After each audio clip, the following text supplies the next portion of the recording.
So this morning we are in the midst of this year-long project we're doing, where we are reading and teaching through the entire Bible in 365 days, which this morning lands us here in the 7th book of the Bible, the book of Judges, which if you've been reading it with us this week, you may have discovered it's a really depressing book. You get, basically, it's about somewhere around, I've lost track of how many years, but it's around 1400 BC, so many years after God rescued his people from slavery in Egypt very dramatically and kind of brought them to this promised land and settled them down in what we know today as Israel.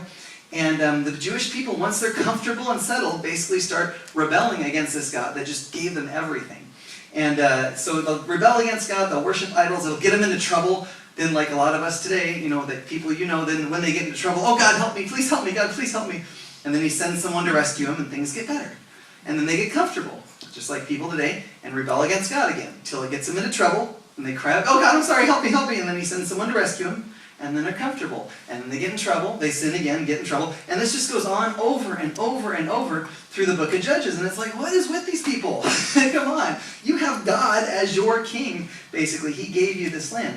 But along the way, you get some pretty cool stories of the guys he sends to rescue them, judges, as they were called, like Deborah. Don't ever let anyone tell you, oh, the Bible is so anti-women. Dude, read Deborah's story. What other ancient literature has an awesome superhero, woman hero, like Deborah? Read her story in Judges. You get other cool guys like Ehud. He was a left-handed guy. As a left-handed person, I love the left-handed warrior story. It's even funnier if you read it in Hebrew. Ask me about it later. Then there's Gideon. Man, I identified with him this week. He's me.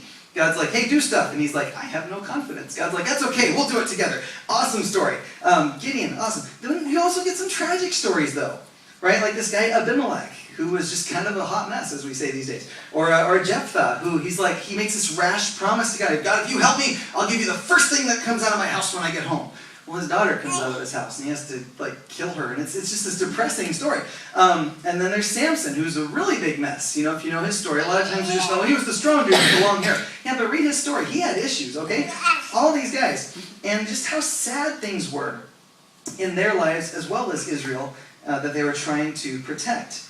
Then you get some stories that might just seem downright strange to you, and especially in our culture, right? Like in today's reading, if you read that already, in Judges 17, you read about this guy who, his mom was mad because she lost her money. She thought, he goes, oh no, I have it. And he gives it to her. She goes, oh, that's awesome. I'll give you some back. Go buy an idol. So he buys an idol. And you're not supposed to have idols according to the Ten Commandments. So he sets it up. And then he's like, hey, kids, come here. You can be my priest. And we're like, what is this guy doing? Then this real priest, a Levite, is traveling. And this guy encounters him. He goes, hey, want to be my personal family chaplain? I'll hire you to be my priest. And the guy's like, cool. And so he comes to live with him. But apparently this priest is using idols as part of his ministry, which is a big no-no. And apparently his commitment is very flaky, because in the next chapter, this bigger group comes by and goes, what are you doing hanging out with such a small family? You should be with us. And he's like, okay. So he goes with them. And it's like, what is this guy doing? He is directly violating all this stuff God told priests to do just a few books ago. So it's like, what's going on with that? Can't even trust a priest of God to be a priest of God. At this point, everyone's rebelling. You've got leaders who are a mess. Then you get to chapter 19, and look at this craziness here. Look at verse 11. So in chapter 19, things get really weird. You basically have a different priest who's traveling with his concubine and his servant. They're going from Bethlehem to Ephraim and this other place. And so verse 11, look at that. It says, when they were near a place called Jebus, which becomes Jerusalem, fun fact, and the day was almost gone, the servant said to his master, come, let's stop at this city of the Jebusites and spend the night. His master replied, no, we won't go into any city whose people are not Israelites. We'll go on to Gibeah. He added, come, let's try to reach Gibeah or Ramah and spend the night in one of those places. It's a little safer, it's family. I want to be around family, other Israelites. So they went on, and as the sun set, they neared Gibeah in Benjamin. There they stopped to spend the night. They went and sat in the city square, but no one took them in for the night. That evening, an old man from the hill country of Ephraim, who was living in Gibeah, the inhabitants of the place were Benjamites, fancy way of saying they were part of the big country of Israel. They were part of Israel's family. They were from the tribe of Benjamin. This guy comes in from his work in the fields. When he looked and saw the traveler in the city square, the old man asked, where are you going? Where do you come from? He answered, we're on our way from Bethlehem in Judah to a remote place in the hill country of Ephraim, where I live. I've been to Bethlehem in Judah, and now I'm going to the house of the Lord. No one has taken me in for the night. We have both straw and fodder for our donkeys, and bread and wine for ourselves and your servants, your servants, me, the woman, and the young men with us. We don't need anything. We just need a place to stay. Well, you're welcome at my house, the old man said. Let me supply whatever you need. Just don't spend the night in the square. That should be a little hint. Verse 21. So he took him into his house and fed his donkeys. After they had washed their feet, they had something to eat and drink. Then things turn ugly and get very R-rated. Okay, so verse 22. While they were enjoying themselves, some of the wicked men of the city surrounded the house, pounding on the door. They shouted to the old man who owned the house, "Bring out the man who came to your house so we can have sex with him." The owner of the house went outside and said to them, "No, my friends, friends, bad choice of words. No, my friends, don't be so vile. Since this man is my guest, don't do this outrageous thing. Look, here's my virgin daughter and his concubine. I'll bring them out to you now. You can use them and do whatever you want, whatever you wish. But as for this man, don't do such an outrageous thing." As if it's not outrageous to send his virgin daughter and the concubine out there. But it gets worse. Verse 25, the men would not listen to him. So the man took his concubine and sent her outside to them, and they raped her and abused her throughout the night, and at dawn they let her go. At daybreak, the woman went back to the house where the master was staying, fell down at the door, and lay there till daylight. When her master got up in the morning and opened the door of the house and stepped out to continue on his way, there lay his concubine, fallen in the doorway of the house, with her hands on the threshold. He said to her, "Get up, let's go." But there was no answer. Then the man put her on his donkey and set out for home. When he reached home, he took a knife and cut up his concubine limb by limb into 12 parts and sent them into all the areas of Israel. Everyone who saw it was saying to one another, "Such a thing has never been seen or done, not since the day the Israelites came up out of Egypt. Just imagine, we got to do something. So speak up." And that's where chapter 19 ends. And you're like, wow, why did I come to church? What are we reading? Right? What is this chapter? So this book is about how Israel keeps rebelling against the God that just gave them everything. Then you get some really messed up leaders. Then you get this priest who's not even honoring God by being a priest. Then there's like a dude and like he's staying at a town and his wife basically and this gets raped all night and dies. Then he cuts her up and sends her off.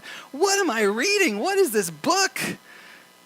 This is terrible, right? Which, as you find if you keep reading, the book of Judges actually agrees with. And you find out it's not recording this because it's saying, oh, this is great. It's recording history so you'll learn something from it. Because as it says at the very end of the book, and a few times in between too, here's the moral of the story, right here on the screen. In those days, Israel had no king. Everyone did as he saw fit. Judges is saying, don't like what you're reading? Understand, this is what it looks like in a society when everyone does whatever they want. When there's no rules, no fear of God or his ways, this is where things end up, right? People who think, oh, I have this great idea, let's just, truth is relative. Everyone can do as they please. Judges says, you're not the first one to think of that idea. They thought of that 3,000 years ago, and here's how it turned out, okay? No rules, no fear of God. It may start out looking kind of okay, I guess. The beginning of the book, oh, they sinned, and then, oh, God, help us, and he sends someone to rescue them. Oh, thanks, God. God's cool with us. We're all good. It starts out kind of okay, but by chapter 19, Judges is saying, if you keep doing that, this is where you end up with this kind of craziness, where everyone does as they see fit. Which, would you agree, if there's any book in the Bible that applies to our culture today, sounds like this one, right? I don't think there could be a more relevant book of the Bible because so many times people in America sound like they want exactly what Israel had, right? This idea of just let everyone do what they want. I mean, who am I to judge? Whatever bizarre idea you come up with, we'll accept and let's do it, Who are we to judge? Just let people do it. But right there, the book of Judges steps in and goes, wait, time out. This is where you're going to end up if you do that. Is this really what you want? You really want to go down that road? Because they did 3,000 years ago and they learned the hard way. It's a mess. Stuff you've never conceived of happening on a bad level comes as a result of this. Are you sure you want to go with the idea it's a good thing for everyone to just do as they see fit? As some people would say in our culture, there aren't any absolutes. Truth is just relative anyway. I mean, I know that sounds good on the surface. This idea that, what's true for one person may not be what's true for someone else, and that's okay because absolute truth doesn't exist. All truth is relative. While everyone has beliefs that are true for them, no one can say what they believe applies to everyone. On the surface, that sounds good and sounds very tolerant and like I'm trying to promote peace, and hey, everybody wins with this line of thinking. Or do they? Until you think about it that long. And I want to challenge you to turn your brain on a little extra hyper mode today and think deeply. Some of you know I love what's called apologetics.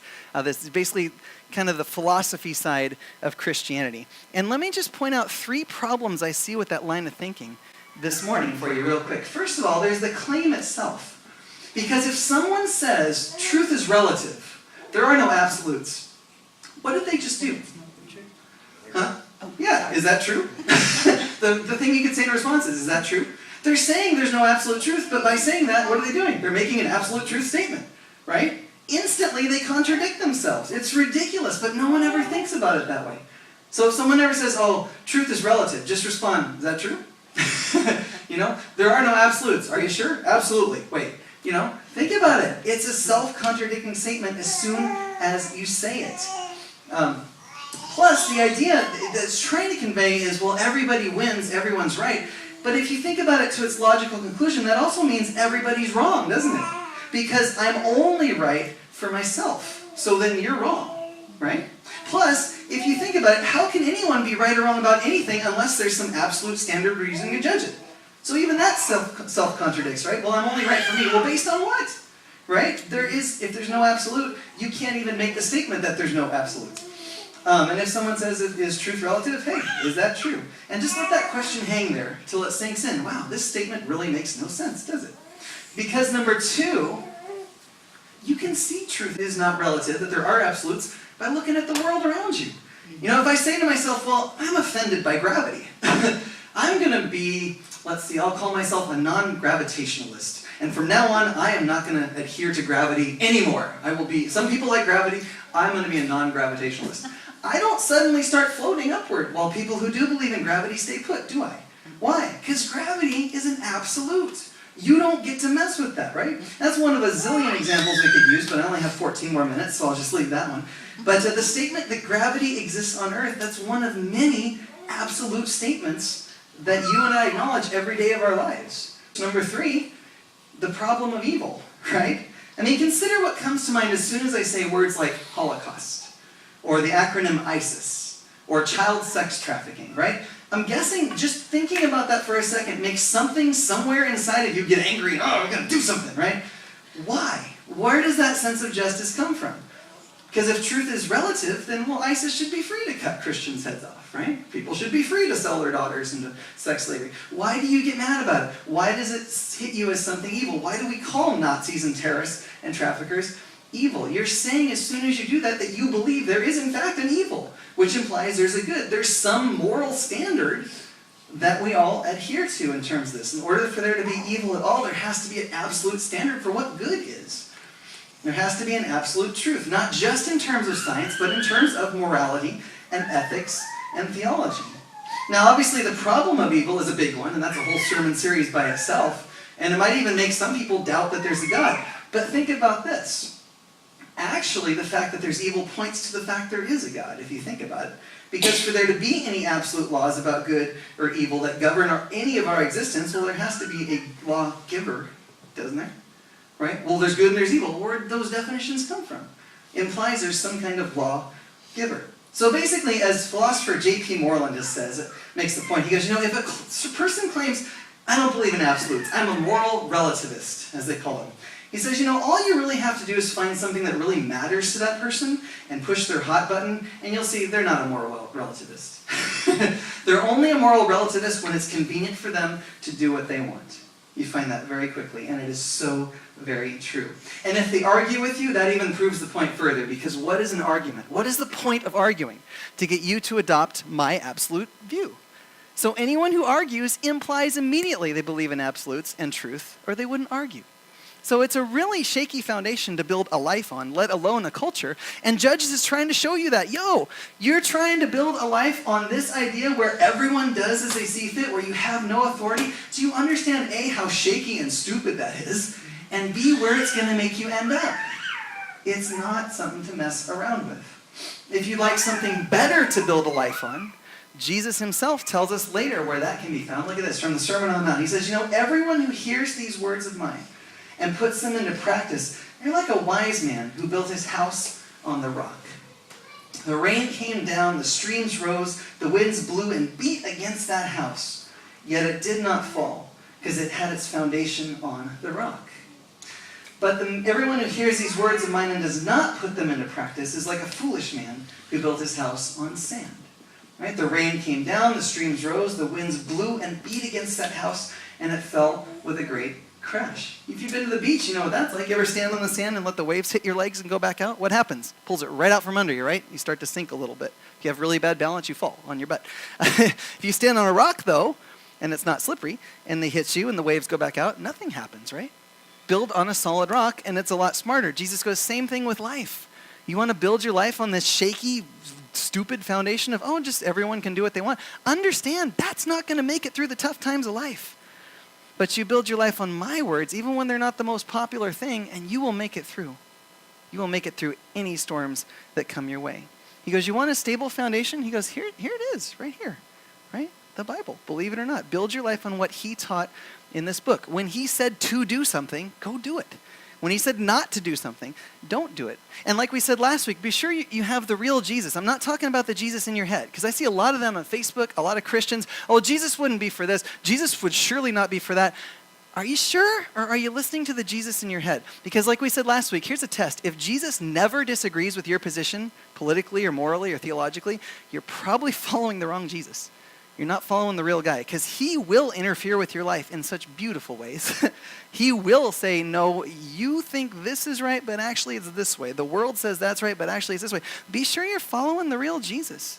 Get into this book. Read the red letters. He has a lot to say. Don't follow the Jesus you make up in your head. Follow the real one. Then your life will be on a solid foundation.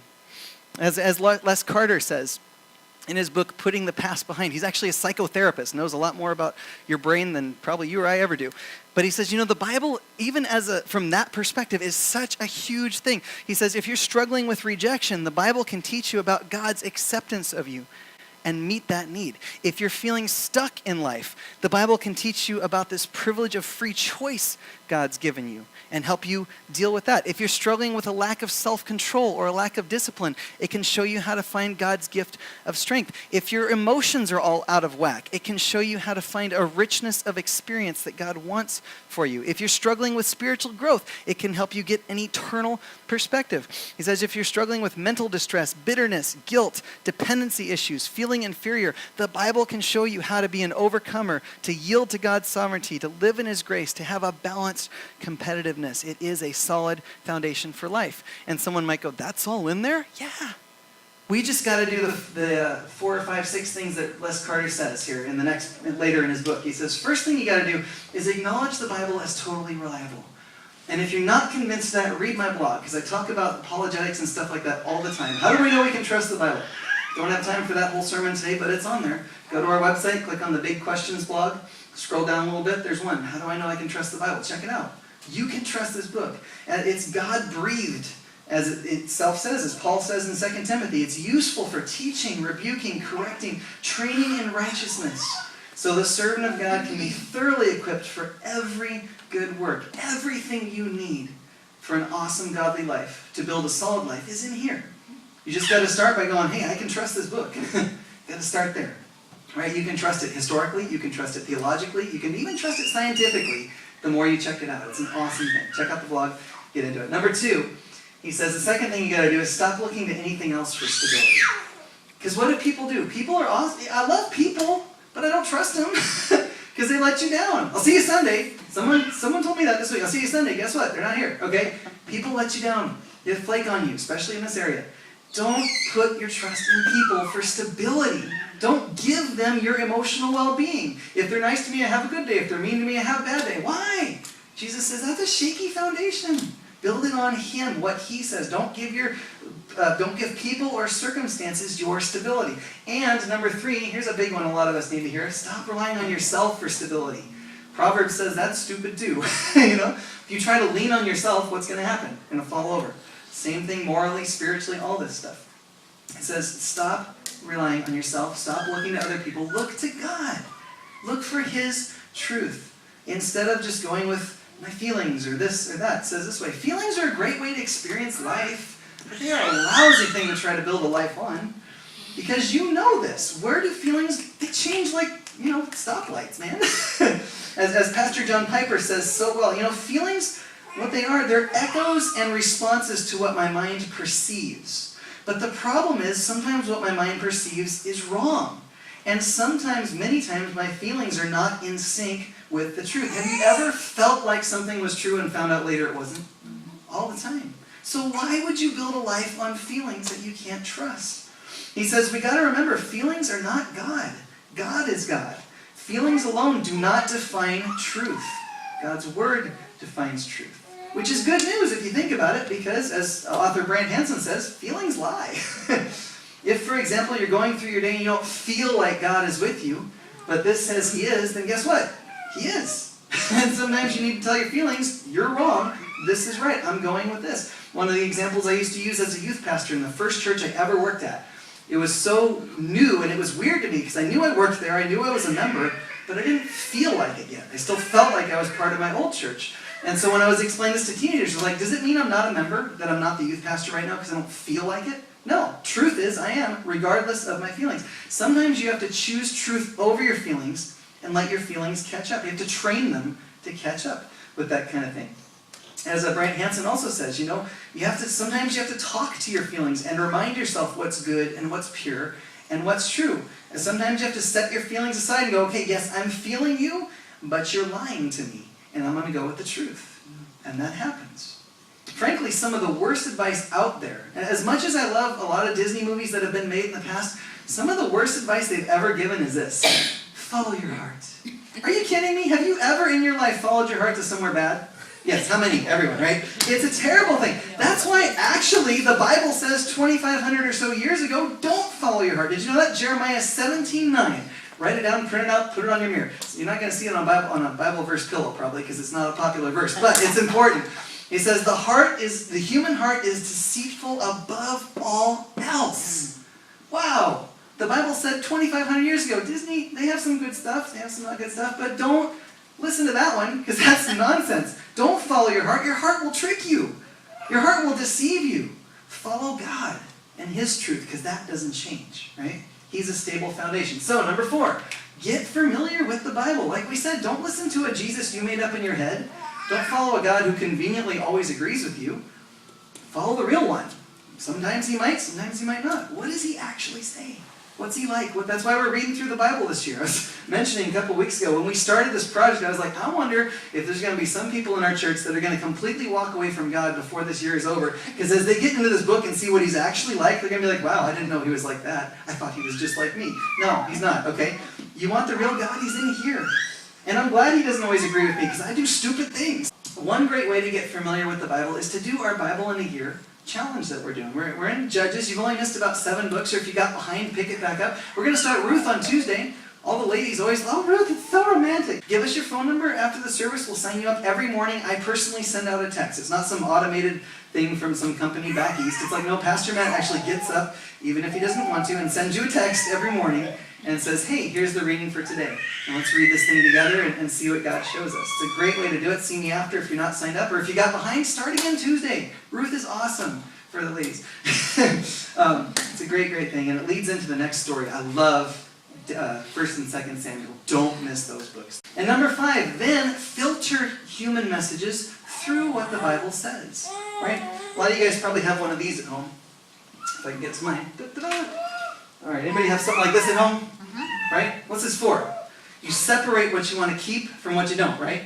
Use the Bible like this for your brain, for your life. When a message comes your way, someone on Facebook says, oh, you're so ugly, I don't like you at all. Time out, only with the Bible. Time out, what does God say? No, God says He made me. He says He loves me. He has a plan for me. I'm worth the life of His Son. I can throw that message out. Some thought of your own comes to you. Oh my gosh, I'm going to freak out. I'm not going to make it. I can't make it. Time out. What does God say? I loved Gideon's story this week. Like I said, Gideon's this kind of semi-timid guy. God shows up. He goes, first words to him, God is with you, mighty warrior. I love that. How God sees you is not always how you see you. Read what He says about you and filter even your own thoughts through it. Learn to test everything with Scripture. If it agrees with Scripture, accept it. If not, delete it. And you will build on a solid foundation.